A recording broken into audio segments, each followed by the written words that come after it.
No, man, we are live. All right, you got to show up with pride. Okay, grab us the helmet. Grab us the helmet. What did we say this win was going to be? The 7A, I and they pulled it mean, off. It's changes pull this helmet. All right, y'all. We got to put it right here. If y'all don't see, this is Walton right here. They won a big game on the road. Nobody picked them. What was it again? 95 to 5%, right? That picked Buford to win this game? 95%. It was, I think, a 16-point favorite in the computer ratings, but Najee pointed out to me, I mean, you knew Buford was the favorite, but you started looking at the matchup, you started looking at Heklinski, and then you talked to Bruner this week, and that's what sold you. Just hearing his kind of game plan and confidence, they came out, and I've never seen just a more aggressive, relentless effort. They made big plays when they needed to. They went for it on fourth downs. I mean, it was just an incredible game. We're going to be talking about this one for a long time. I'm telling you, and it was huge for them to do that. And what did you say this game was going to be? You said it was going to be a playoff renaissance. Yep. And if it happened, and it was incredible. At first, you knew this game felt different because it was 0-0 after the first quarter. They had their opportunities, but they were shutting down Justice Haynes early. But then he got into a rhythm, and then he just balled out the rest of the night from there. But that was a huge victory for them. I mean, let's break down some of the game. This was going to say, let's try to start on how this game unfolded. Yes. You mentioned the 0-0 start. The teams kind of felt each other out early. They both came out with a ton of energy, especially Walton. I thought their offensive and defensive line, they set the tone right away and said, we're here to play. And then Heklinski has that interception on the first drive or whatever. I think got tipped. Yep. But then the defense stuffed Buford on the next possession, and it was on. It was on from there. Yep. And so that first quarter was really them just trading punches, and then that thing just blew open. One of the most exciting games I've ever seen. No, easily. And then what did I tell you all week? I said they need to go down there and strike first. Now, they did, but it was later in the second quarter. They couldn't score on that first possession, but they come back. They get the touchdown. I believe it was a Buford rushing touchdown. Let's shout him out. I think he had 26 carries, which you said was kind of that magic number this week. And he had, I think, tough earned yards, 3 touchdowns, 87 yards rushing. And he did what he needed to do, and it was huge in this game. So him coming and get the touchdown, and then, Buford answered. They couldn't get the PAT to go, but then Buford answered was 7-6. And then before we know it, Buford had opened up a 14, I think, 6 lead right before the half. Walton comes down. They get the touchdown. I believe it was a broken play, bad snap. Jeremy Heklinski makes a great play with the ball, throws it to Buford on the screen pass. They score the touchdown. They don't go for 2 there. It's 14-13 at the half. Buford gets the ball second half. That's right. So Walton strikes first. They miss the PAT. Buford comes back. Then they score 2 straight. Yeah, it's a 14-6 game. And then what Buford was able to do, he had 3 touchdowns in this game. He's making all those big plays. He also recovered the onside kick. I mean, the effort. I mean, who are they going to give the MVP to? I mean, there's so many players. Probably Heklinski, but you could easily say it was Aiden Jackson. You could say, I mean, it was such an incredible team effort. That's what it took to beat them. But, yeah, we knew that Walton needed to strike first. They did, even though they turned it over on the first possession. So that was a credit to both sides of the ball. And then we talked about how they were going to close out halves. And that touchdown at the end of the half, they didn't go for 2, which that was probably the only time in the entire game they didn't gamble. But they were happy to go in there with the 1-point deficit, 14-13 game. And then the response and the way they dialed up in the second half, because Buford scored on their first possession. And then after that, it was just Jeremy Heklinski slinging, making all the throws, and really having beyond a breakout performance. I mean, that's a legendary performance right there. Yeah, we got to give him his credit. And when I coming into the week, I said Buford reminds me of those old school Alabama teams before they had the lead quarterbacks rushing the football, playing good defense. I didn't believe respectfully that Dylan Wicke could make enough throws in this game in order to kind of put them over the edge. Now, he did play decent in this game. He did play well. But my big thing was, can he consistently make the throws, And I thought they did a good job, kind of first half, stuffing the run as much as they could and tackling. But they were just relentless. They were aggressive. Remember, that Aiden Jackson touchdown, 35-28, kind of go there. It was 4th and 6. If they go back and get the ball, I think it was, 6 minutes left? Who knows what happens? They go back, tie the game. They have all the momentum. Buford probably comes out there with a victory. But for them to go 4th and 6, and Some of the commentators was like, no, you punt the football here. No, you don't punt the football there. It's 4th and 6. I think you were either on your side or you was at the 40, 45, maybe 50. You go for it, you be aggressive. You're going to pull off upsets. You have to be aggressive in those spots. And Daniel Bruno told me all week we're going to be aggressive. Come on, man. Like, what kind of a question is that? And he had the mentality and attitude all week long. Said it Sunday night when he talked to his staff. If you don't have the belief that we can go in here and win, get your butt out of here. And he said that kind of message disseminated, went through all his players, and you seen it Friday night. They were not scared. They were aggressive. They kept their foot on the gas pedal. They had multiple 2-touchdown leads in the game, and you saw the difference. And I'll say it again. They had the quarterback in order to win, and they had so many playmakers step up. I want to talk about that really quick before I throw it to Craig. They had Hunter Teal with the big catch. At the end of the third quarter, on pressure. That could have been a safety, but I think it was Edric Houston on him or one of the Buford defenders. No, he goes, makes a Steph Curry-like throw, a Patrick Mahomes-esque kind of throw, literally threw it, turned around. Hunter Teal takes it all the way into the red zone. That's insane. That is insane. Hunter Teal stepped up. Aiden Jackson stepped up. Number 18, I got to get his name right and find out his name. He made some big plays in that game. Cameron Lloyd, when he got the ball, made some big plays. Wyatt Sonderman, we'll see the kind of the injury stats and what's up with him. He made big plays. So it was just relentless all night long, big players stepping up. Yeah, so I think let's go back to Daniel Bruno, though, and just the aggressiveness. When you're a team like Buford, I mean, I give them all the credit, the way they work and stuff, but they are not used to a team coming in there with that aggressive game plan, that aggressive tenacity every single play. And so when you know that the other coach and he's got the guys like knowing that they're going to go for it on the 4th and 6th, they did a fake punt. And then it's like, okay, well, it's offsetting penalties, so we got a break there. It's like, nope, they're coming right back and going for it again. And then they did that. And so I think that's something that probably kind of just completely changed the paradigm of the game. When you go up against Buford, a team that they talked about hasn't lost a playoff game since 2018, their first second round exit since 1999. When you go in there with the attitude, like, we're going to be aggressive on every single possible opportunity. We're going to tell you we're going to be aggressive and you're going to have to stop us. It's like they just kept coming after them. And I think that was obviously the plays were what made the difference, but that mindset 1,000% motivated and drove Walton throughout the game and allowed them to just come together to have an incredible, memorable game. I mean, that was absolutely amazing. I think it really does change the way people are going to look at 7A. It's going to change the way the coaches are going to prepare for it. And I think a lot of people are going to be watching that film saying, wow, what did we just witness with that type of game style and just, the play of Jeremy Heglinski, trusting him in all those third down situations, being aggressive late. I mean, it was amazing. Yeah, and something that sticks out to me, they went up 20-21. It was a big throw to him. I think it was Sonderman. He hit it. Perfect throw by him. And they went for an onside kick and got it. This is early in the fourth quarter. This is huge because they go back and get the ball to Buford. They go down, maybe tie the game, whatever. No, they went. That to me kind of set it off. Like, okay, wow, we got it. So, I mean, we already knew it was a ball game, but okay, Walton's really trying to go win this game. And you seen it right there, getting that. And they went down, scored, put up had a 14-point lead. I think early in the fourth, maybe like 9 or 10 minutes left. And that made the difference, man. And like I said, I'm going to keep saying it. You know when you have that guy at the quarterback position. We said in our podcast earlier this week, I said, I don't think Dak Prescott's that guy. You know when you have that guy. I seen him week 1 at the Corky Kell. Craig was here with me. He threw for 426 yards against Mill Creek, who was another state championship team. They ran a rough shot and ramrodded over North Cobb, who was an impressive team. I think they shut him out. I have to go back and look at the score. But he lit up that defense. And if it wasn't for Hayden Clark and that late touchdown to Mikael Wood, they wouldn't have won that game. So they have the quarterback. Again, his resume, all those players, Aiden Jackson, Hunter Teal, Makari Butterford, Jeremy Heklinski, Wyatt Sonderman, their resume and their recruiting profile is going to skyrocket.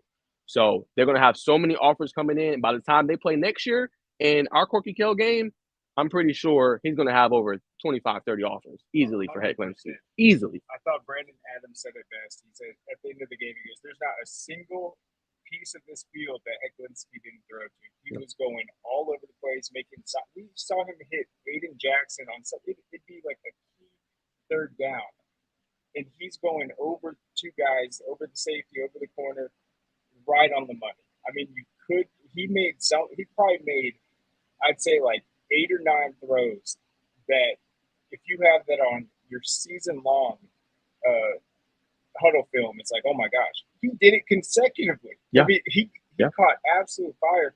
And then I think what you said was so important. Once Walton finally got that 2-touchdown lead, that was when they knew it because, Buford was coming back, but they would answer again. It's just like once they got that onside kick and went up by 14, it's like they kind of knew it was in their favor. And the way they closed it out, I was really impressed with it for sure, especially defensively at the end. I mean, the conditioning was great. The preparation was great. You had guys like Ashton Woods playing with injuries. Aiden Jackson, they said he left the game multiple times. Mm-hmm. Wyatt Sonderman hurt his ankle, and I think he got played where it was contested in the end zone. I think he came down on it.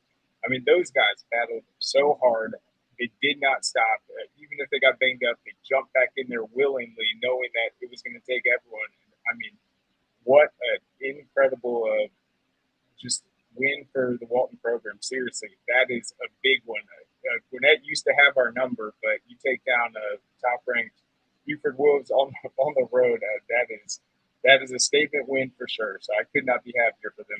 Easily, and I want to give some credit to Matthew Trainer, Ashton Woods as well defensively. Matthew Trainer was flying to the ball. I mean, he was laying wood all night long, and he was kicking, punting. And as Coach Bruner told me in the interview I talked to him this week, he said those two are the hardest hitting players he's ever coached in his career, and you could see it. They were still laying wood all night. They didn't care it was Justice Haynes. They didn't care it was a 5-star, you know. And let's put that into context. This is a heavily touted team that they just beat. Like, I don't think we're magnifying this win enough. Like, they have Edric Houston, who's probably going to be playing on Sundays.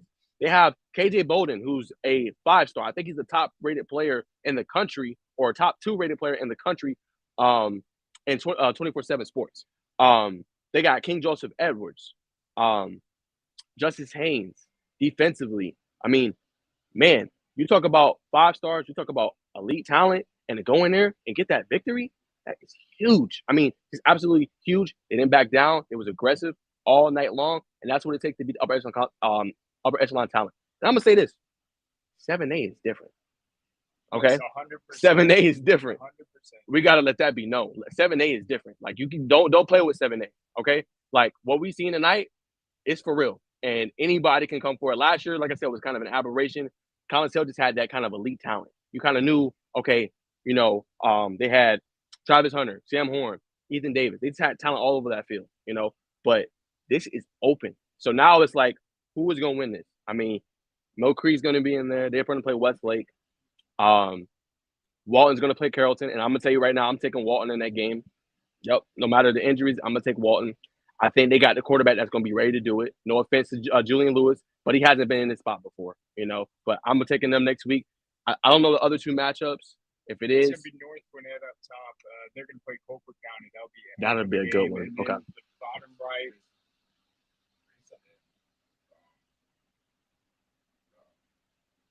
Grayson and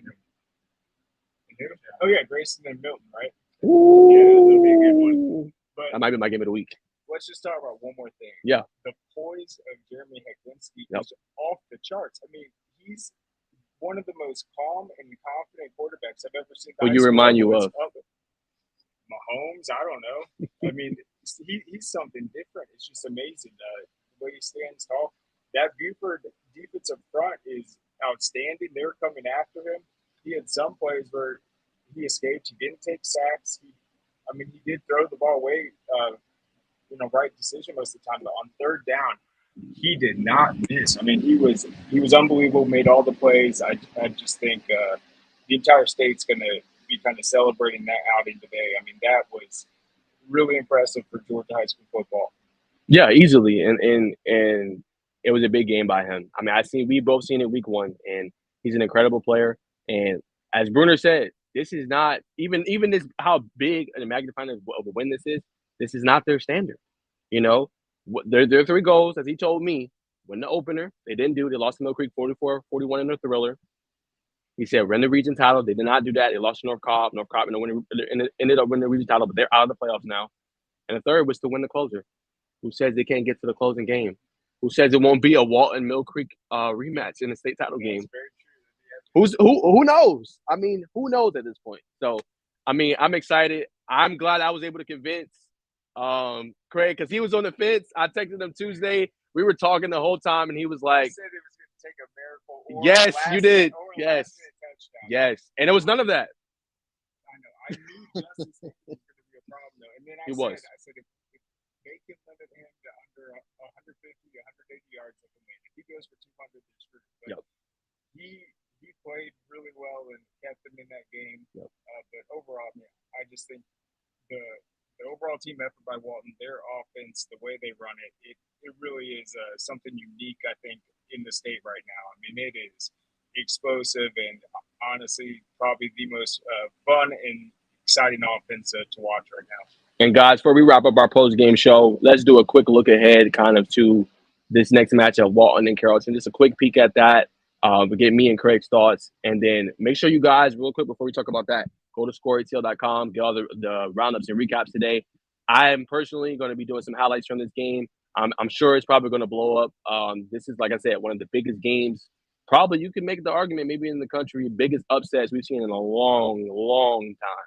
And I called it. I've said it all week, and it came to fruition. As you guys all know, I love upsets, and I've called it since Monday. I had it since Monday, since I've talked to Bruner, and I got the video. So if y'all don't believe me, ask Craig. Yeah, all right, I got all the receipts, but got the text messages. Yes. But let's look ahead really quick to Walton and Carrollton. What stands out to you, man, looking at that matchup between both of those good teams, and who you give the edge to? Well, I think Walton isn't afraid of any defense in the state, and so I think I give the edge to Walton. Jeremy Hecklinski is averaging like 330 yards a game this season. He's playing so well, and I just think that they're going to look at this Buford film. Believe it or not, there are still things that they can improve on. For sure. The penalties, yes. Yeah, and even defensively. Yes. Okay, here's where this guy could have helped out and tackled him. Mm-hmm. Carrollton doesn't have Justice Haynes. They have a great quarterback. It's a completely different offense, but I think Walton's defense proved it's equipped to kind of match up with these kind of big, high-powered offenses, these athletic receivers, and they can win shootouts if they want to. It's like as long as they have the ball offensively, they can find a way to get in control of the game. I think when you look at the schedule they play, they're not gonna be afraid to play Carrollton, which is another team that's new to 7A. So that'd be really interesting, knocking off two newcomers in a row to kind of tell them who's boss. Yeah, that definitely would be my quick thoughts on that game. Walton, Carrollton. Carrollton, they got some great talent. Caleb Odom. They got Bryce Hicks. Their running back is good. He's legit. Julian Lewis can throw that football. But again, when we seen them in that game against East Coweta, they sputtered. You can't sputter against this offense. Same thing I said about Buford. They sputter at times. They did a little bit tonight. Like early in that game, they kind of sputtered. They couldn't get anything going. Then they kind of heated up. Walton's offense is different. So, I mean, I don't think this is too big of a game for Julian Lewis, but I'm rolling with Walton. I think they got the quarterback to do it. And I'm going to say this live. I think Hecklinski reminds me of a Joe Burrow and a Patrick Mahomes mix of a player. I know you might call me crazy for that. The Patrick Mahomes plays is the one he made at the end of the third quarter. That's Patrick Mahomes-esque. The Joe Burrow stuff kind of comes from how cool, calm, and collected he is with big moments and big spots and the pinpoint accuracy. That's what we saw all night. I mean, some back shoulder ones, some dimes. I mean, just dimes all night. And we've seen it, and he did it week one. He's done it all season, and this is where they are. So, again, my money on Walton. I think it'll be a good game. I don't know which one we're televising. We'll find out soon, but that's going to be a heck of a game. And, man, we're excited. We're glad to do this post-game live. We hope you guys enjoyed it. And, man, we'll have those highlights up, Walton versus Buford. Y'all check in for that. I know it's going to be all over social media. This big major upset again against a nationally ranked team, #1 team in the state. Shout out to Walton and Daniel Bruner, what he's doing with that program. And Patrick Peterson gave him a shout out. Yes, exactly. Exactly. I shared that with Craig really quick. Patrick Peterson for the Minnesota Vikings, a cornerback who didn't even go to Walton. Yes, I'm sure he's going to have another post, but he shouted them out right before the game, and look what they did. Incredible. Awesome. Yeah, well, I can't wait to look at the numbers from it. I mean, we saw the game, but I want to really see what Hecklinski finished with. It was, I mean, just the 90-yard play alone. I mean, the third downs, the time of possession. I mean, that was a really dominant. I mean, talk about the job the Walton coaches did too, getting them prepared. That was, as I said, I think that was the 7A Renaissance game right there. I mean, that took things to a whole new level of just how the game's played. Yes, sir. Well, guys, this is us live. We hope you enjoyed this post game with Najeh Wilkins and Craig Sager. We had a lot of fun watching this game and seeing number one team in the state go down to Walton. Again, the final 42-35. Go to scoreatl.com for all the stats, all the recaps, and make sure you go to Score Atlanta's YouTube page for all the highlights of that game. And we will see you guys Tuesday for a live show. And make sure you tune in Monday to NFHS Network for Craig's show as he's going to break down all and everything that happened Friday night. We'll see you guys then. Peace.